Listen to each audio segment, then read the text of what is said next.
क्योंकि इन्होंने सत्ता में रहकर शुरू से इन वर्गों के मामले में अधिकांश कागजी खाना पूर्ति ही की है तथा जमीनी हकीकत में इनके लिए कोई ठोस कार्य नहीं किए हैं। लेकिन जब ये लोग सत्ता से बाहर हो जाते हैं तो तब फिर वे अपने वोट की खातिर इनके हितों में काफ़ी लंबी चौड़ी बातें करते हैं। जैसे कांग्रेस पार्टी का गरीबी हटाओ का व बीजेपी का हर गरीब के खाते में 20 लाख रुपए पहुंचाने को लेकर कही गई ये बातें सत्ता में आने के बाद केवल हवाई व खोखली ही साबित होकर रह गई हैं, जिसकी खास वजह से ही बीएसपी ने सत्ताधारी गठबंधन व विपक्षी गठबंधन से ज़्यादातर अपनी दूरी ही बना के रखी है।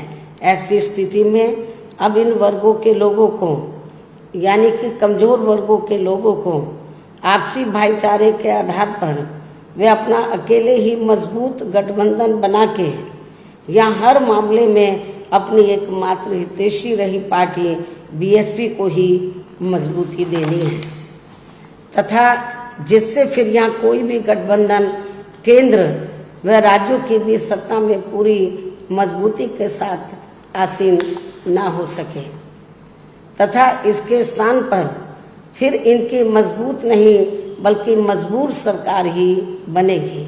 हमारी पार्टी का ये पूरा प्रयास होना चाहिए ताकि बीएसपी के सत्ता में ना आने की स्थिति में भी इन कमज़ोर वर्गों का यानी कि दबे कुचले लोगों का ये लोग ज़्यादा शोषण ना कर सके।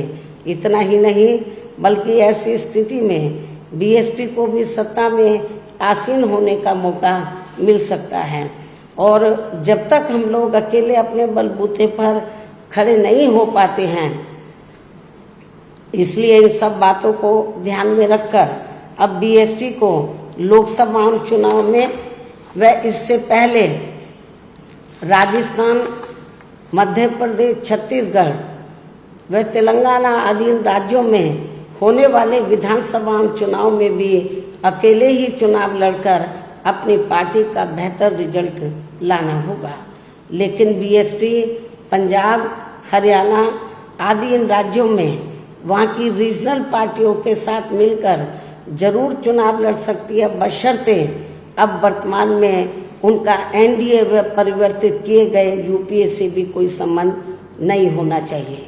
इसके साथ ही पार्टी के लोगों को हर स्तर पर सत्ताधारी गठबंधन व विपक्षी गठबंधन के सभी साम दाम दंड भेद आदि हथकंडों से भी जरूर सावधान रहना है। इसके अलावा यहाँ मैं ये भी कहना चाहूँगी कि देश में लगातार बढ़ रही कमर तोड़ महंगाई, अति गरीबी व बेरोजगारी आदि की इन गंभीर समस्याओं के प्रति केंद्र के उत्तरदायित्व को लेकर कल से शुरू हो रहे संसद के मानसून सत्र में जवाबदेही का लोगों को काफ़ी बेसब्री से इंतजार है। किंतु मणिपुर में जारी चिंतनीय हालात, हिंसा व सुरक्षा ही अब नया मुद्दा बन गया है।